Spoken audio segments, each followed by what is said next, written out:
Let me ask you, like, anybody have a favorite superhero? Like, favorite superhero? Like, thanks to the Marvel universe, we've got, I don't know, hundreds of superheroes we can look at. The classics, Iron Man, Captain America, Black Panther. It's amazing. Marvel has made over $31 billion from like the 1,700 movies they've made on superheroes. Like, that is a lot of money. That's a lot of superheroes. And, I watched those Marvel movies. I will admit, like, once you got through Endgame, I kind of lost interest. Like, I could follow the story, and now I'm like, I don't know who you're doing. I don't know what you're doing anymore. It doesn't make sense to me. But what I find interesting is when you think about superheroes, you notice, like every time the superhero comes and saves the day, there's always the need for another superhero to show up, right? The superhero comes, he fixes whatever's gone wrong. We're like, yeah, this is amazing. Then things fall apart again, and there's a need for another superhero. Like, for me, again, I'm not super into Marvel. I was more of a classic superhero guy. So, I grew up watching He-Man. And if you remember He-Man, he was a superhero that basically ran around in underwear. And he had the sword, right? I think there's a picture of that. And my all-time favorite was The Incredibles, right? Mr. Incredible. He married Elastigirl. They had the 3 little kids, Dash. It was great. Okay, childhood, adulthood, a little bit of all of that in there. I loved it. One of my favorite scenes, though, from the movie Incredibles was in the beginning of the movie, they're doing this, interview where they're interviewing the superheroes, right? And so they've got Mr. Incredible there. And they're asking him, what's the hardest thing about being a superhero? And his response is, no matter how many times I save the world, it always gets back into trouble again. He says, I feel like a maid. I just cleaned up this mess. Can't you keep it quiet for 10 minutes? It's a good line, right? That's a really good line. And secondly, isn't that kind of the way the life is? Like we go through life and we get things cleaned up, we get life in order, and then things fall apart again. It's like this process. It just happens over and over and over again. Someone comes in and helps us clean up the mess, makes things better, and then we say things tend to get messy again. To some degree, this is just how life works. We go through our life, and we have people in our life. Maybe we don't call them heroes. Maybe we call them, people we look up to, people we depend on, people that help us through life. When you're young, typically you're young, your parents are your heroes. Then you get teenagers and you're like, my parents are idiots. They're not my heroes anymore. Then it becomes, maybe a friend or a youth leader or a teacher who's influential in your life to kind of help you figure some things out. Then maybe you start your career and there's someone ahead of you and they're mentoring you and kind of giving you opportunities. And as you go through life, that idea of a hero, that person who's helping you, it shifts, it changes. Different needs, different people step into that. See, I think heroes, to some degree, are real. There are different people we need in different seasons of life. Because what happens is even though you get through one area of life, it's then the next area is going to fall apart. And you need someone else to come along and help you make sense of it. There's always a need for another hero. Well, I just want to say welcome to Restoration Church. If this is your first, second time, third time here, man, we are so glad you are here. I hope this becomes your fourth, fifth, sixth time being a part, and you become a part of our Restoration Church family. I will say I love what God is doing here at Restoration Church. It's been such a great season of ministry, and I'd love to have you join us in that.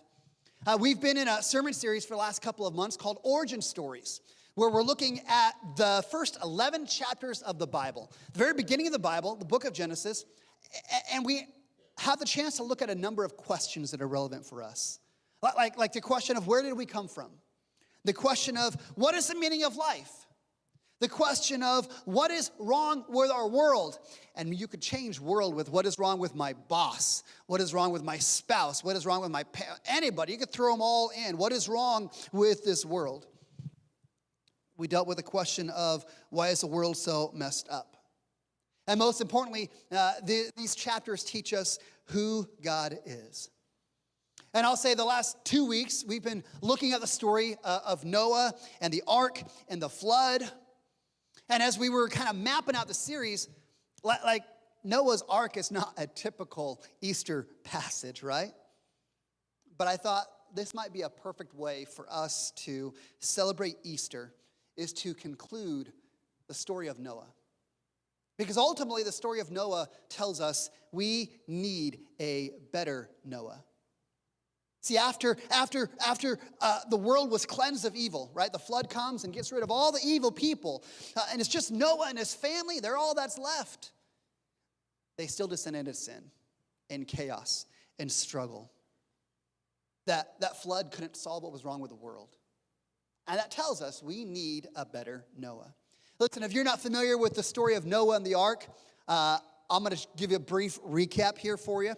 God created the world. He created mankind, created everything, and he said everything was really good.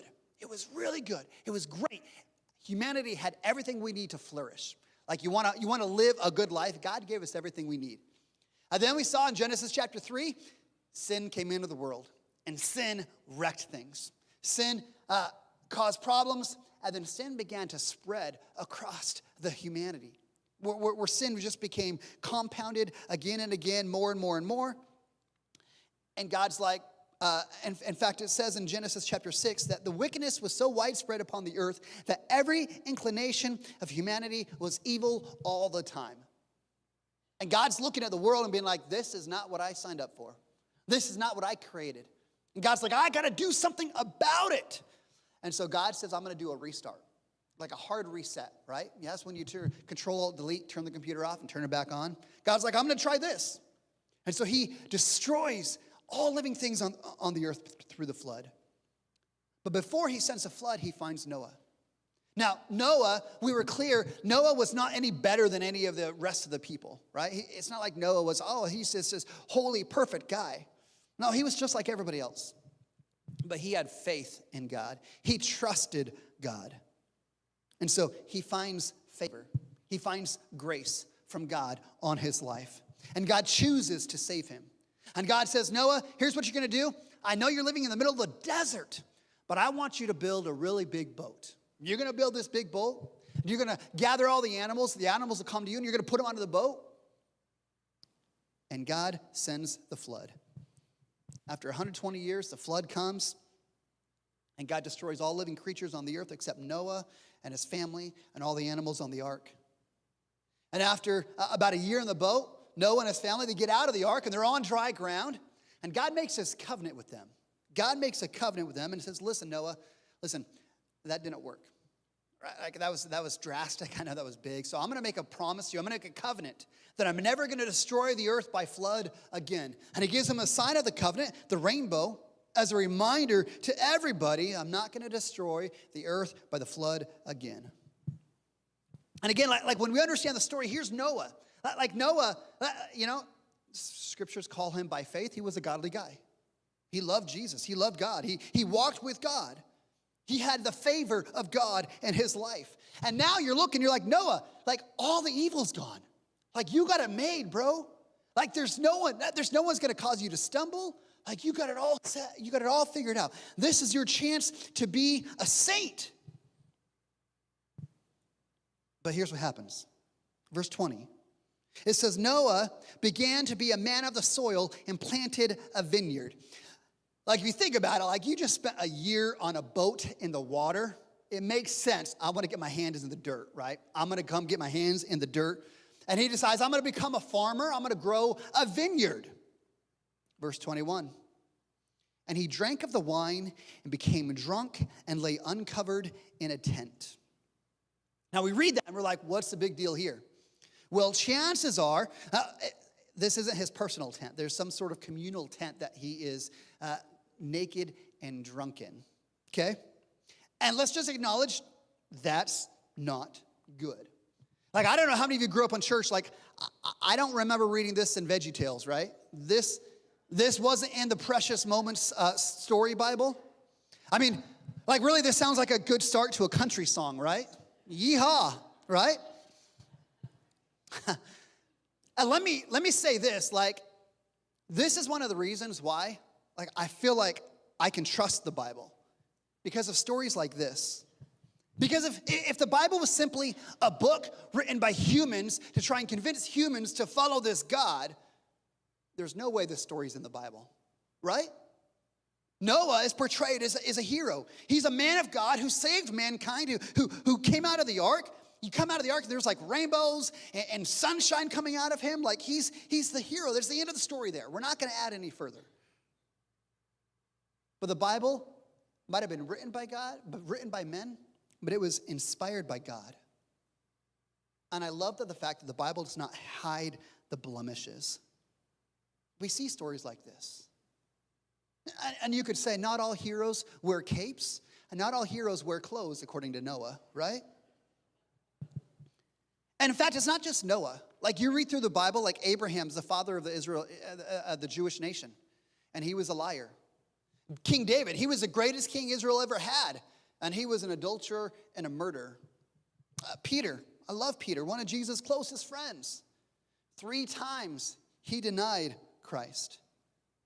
And the fact that the Bible doesn't hide these major blemishes from the heroes of the Bible, doesn't give you one more reason that you'd be like, man, I can trust this.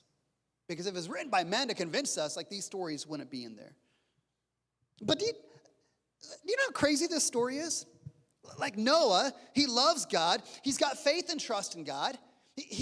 That's why God chose him. That's why God chose to save him. Now that the earth is cleansed of evil and sin, we're like, Noah, you got it all set, bro. Like this is your chance. You're in this sterile environment, right? All the evil circumstances are gone. Nothing can make you sin. Yet we still find Noah drunk and exposed in his tent. Because the problem with our struggle and the problem with our sin is not just our circumstances or environment. Our problem is our heart. And I tell you, kind of what happens is we hear this story and we're like, that would have been me. I would not have done what Noah would have done. I would be better than that. And I think sometimes in church they say, check your heart. Like, check your heart, bro. Because the story of Noah is our story. The only difference between us and Noah is maybe we don't have a tent to live in, right? Right? The story of Noah is our story. In fact, a couple years ago, my wife and I, we celebrated 20 years of marriage. And so, yes, we got married in 3rd grade. We were married all this time. And 20-year anniversary, we're like, we're going to go to Mexico and celebrate. All right? So I want you to picture this. We're sitting on a beach in Mexico, right? You got palm trees around you. You got the turquoise water. My feet are in the sand. There's some music in the background. I got a good book. My wife is next to me. And I sat in this lounge chair and I thought, man, if I could just figure out how to be here all the time, like I wouldn't struggle anymore. I got no reason to be mad. I got no reason to be frustrated. I got no reason to be stressed. I'm in this perfect place. If I could just be here all the time, man, I would have it made. I might be the next saint, right? I might be something amazing. Well, a couple minutes later, I ordered a briscadilla. Does anybody know what a briscadilla is? It's kind of like if a brisket and a quesadilla had a baby. Like, it's amazing. It's briscadilla, man, all the way. So I ordered a briscadilla. And I'm like, this is amazing. I'm on the beach. And I'm waiting. 5 minutes goes by. 10 minutes. 20 minutes. 25 minutes. And I'll be honest, I got a little frustrated. I'm like, where's my stinking briscadilla? How hard is it to make a briscadilla? Like, I ordered it. I'm expecting it. I'm not going to be hungry anymore, right? And I'm getting frustrated. I'm getting antsy. I'm criticizing the staff. And it dawned on me. Here I am on a beach in Mexico with my feet in the sand.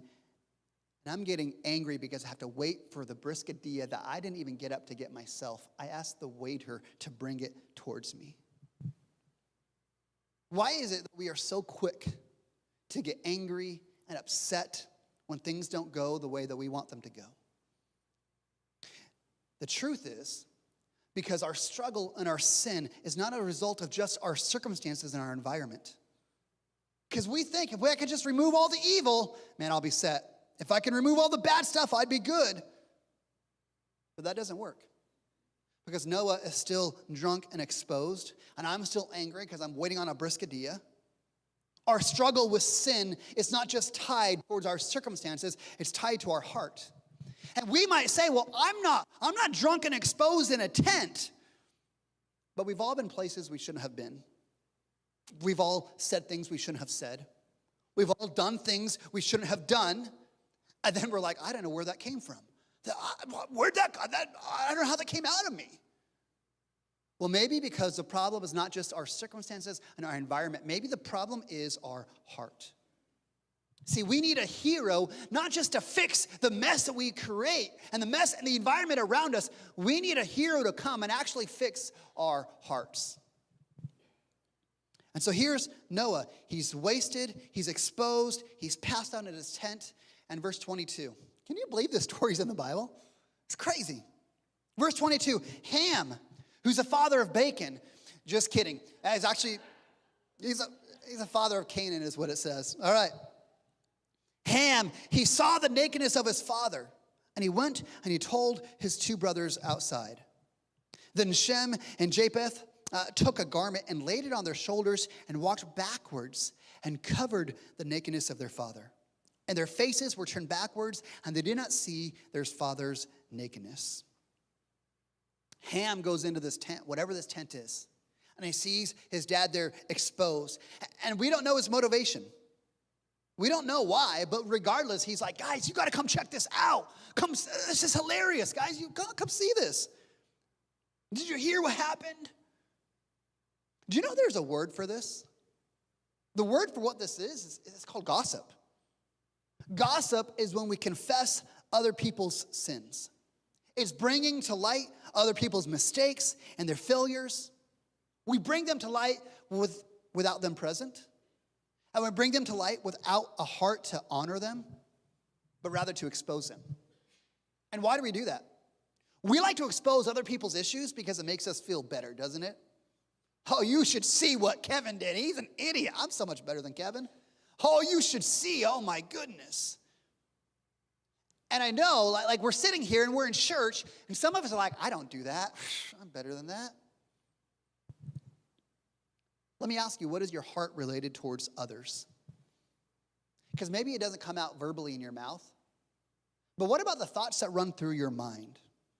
Where we can be so critical and judgmental of other people, right?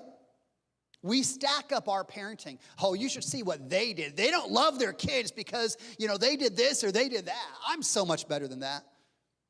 We're stacking ourselves up, trying to make us feel better. Oh, well, look at their career. Look at their success. And we are judgmental and we criticize to build ourselves up. Isn't it the same problem? The same problem. And ultimately, for Ham, this is a violation of the fifth commandment. Like we know, the Big Ten, the 10 Commandments, don't do this, don't do that. The fifth commandment says, honor your father and mother so you may live long, you may have a long life in the land.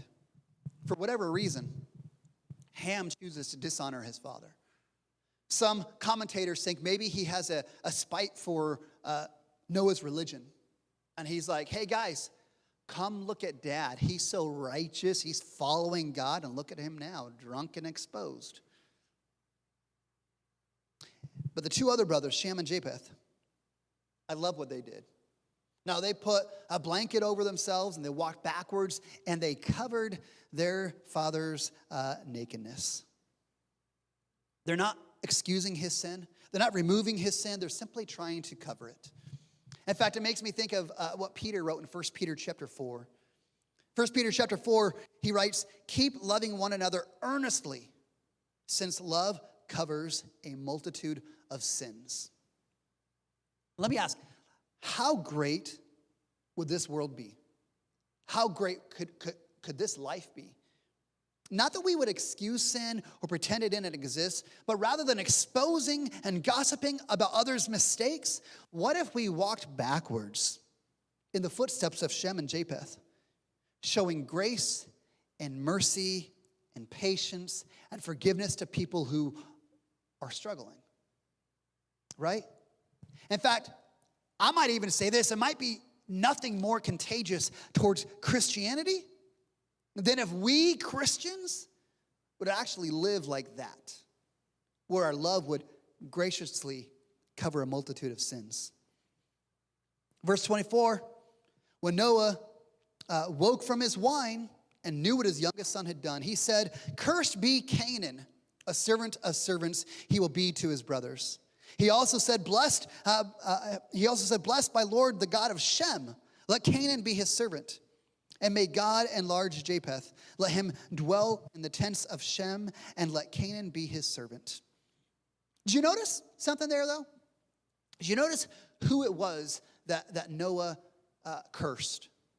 He didn't curse Ham. He cursed his son Canaan. I'm like, well, why would he do that? That doesn't seem like fair. Like Ham's the one that did it. Like, why are you cursing his son?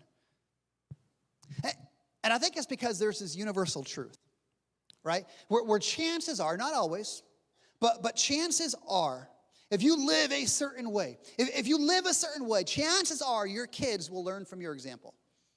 They'll watch you, they'll learn from you, and begin to do the things that you do. And here's Ham, whatever he saw, whether he liked it or enjoyed humiliating his dad, whatever happened,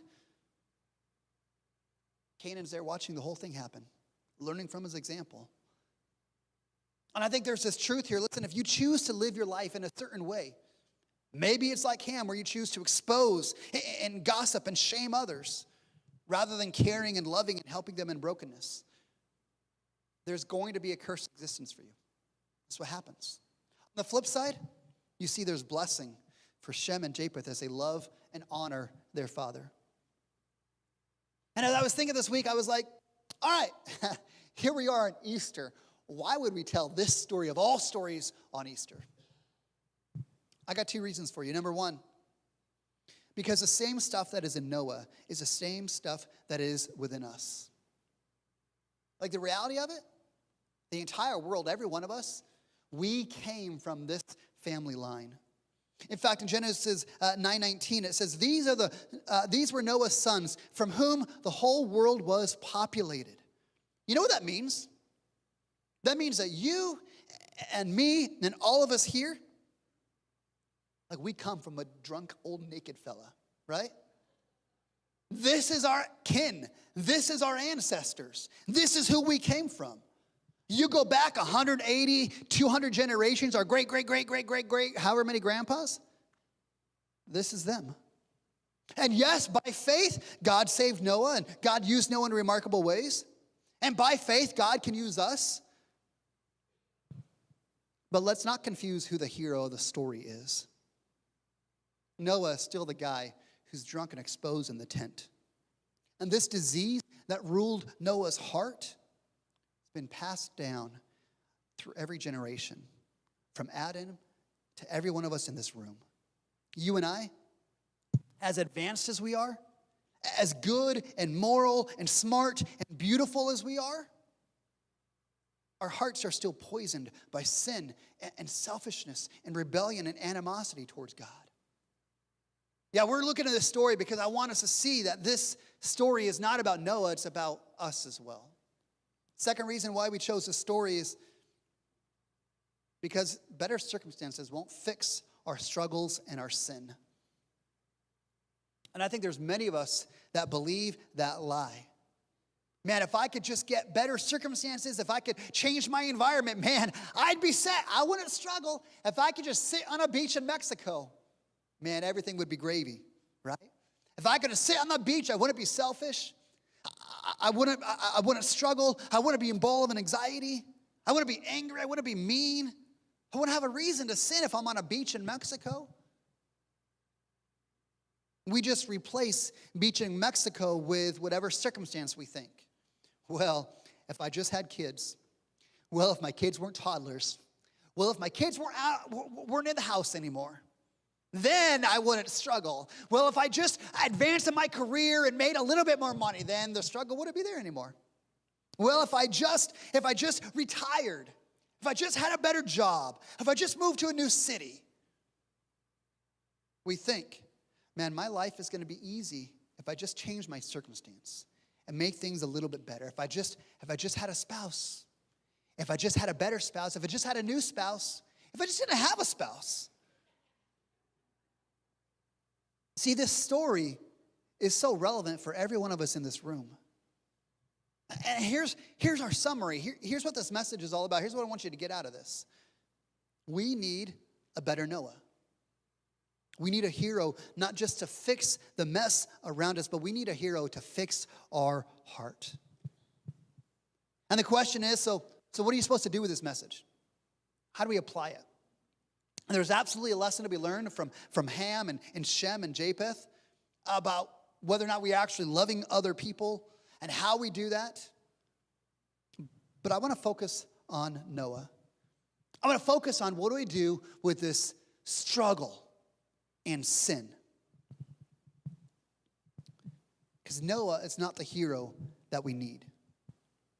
Because the solution to our struggle, to our sin, to evil, is not just to have our environment and our circumstances fixed. Because our circumstances can't change our hearts. In fact, the Bible is constant about this. That better circumstances or a better environment or good works or religion or a progressive culture, all these things, guess what they don't do? They don't change our hearts. This is why this story and every story of the Bible is pointing not to Noah, they're pointing to a greater hero, pointing to Jesus. He's the hero that we're looking for. In fact, the book of Ezekiel, the prophet writes in chapter 36, he said, Jesus, speaking of Jesus, will give you a new heart and a new spirit he will put within us. He will remove our heart of stone and give us a heart of flesh. Like this is what Easter is all about, pointing us to Jesus.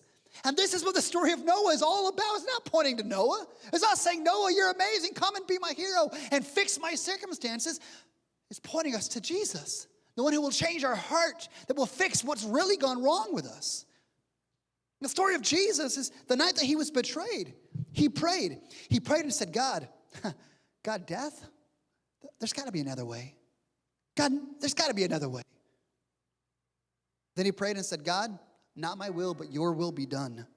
I'm willing to be arrested, to be beaten, to be humiliated, to be hung on a cross, to be crucified and murdered. Why? For the sin that rules my heart and the sin that rules your heart, the sin that rules yours. On the cross, he takes our sin-stained, polluted hearts and literally exchanges it for his sinless, pure, clean heart. On the cross, he was cursed so we could be blessed. He died so we could live. He became unrighteous so we can be declared righteous in his sight. He endured the wrath of God so we could receive the grace of God. See, this is Noah, and so much of the Old Testament is pointing not to our circumstances and our environments and our religion and our good works being what fixes what's gone wrong of us. It points us to Jesus and what he's done for us, that he died and buried and rose from the grave so we could have new hearts, so we could be redeemed. In fact, I'm just going to ask you this morning, would you just bow your heads with me for a moment?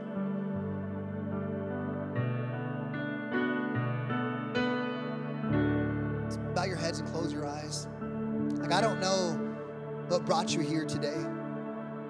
Maybe you're here today because it's church and this is what you always do. Maybe it's because it's Easter and where else would you be? Maybe your mom dragged you kicking and screaming, bribed you with deviled eggs and potato salad. I don't know. Do you understand the significance of what we are celebrating today? You and me, as our struggle with sin is not the result of our circumstances and our environments, as a result of our hearts that have been tainted by sin. But God, because of his great love and mercy, he sent Jesus to take our place on the cross, to give us his exalted place in heaven. He does this not because we're good, not because we're deserving, not because we've earned it, but simply because of his mercy and his love.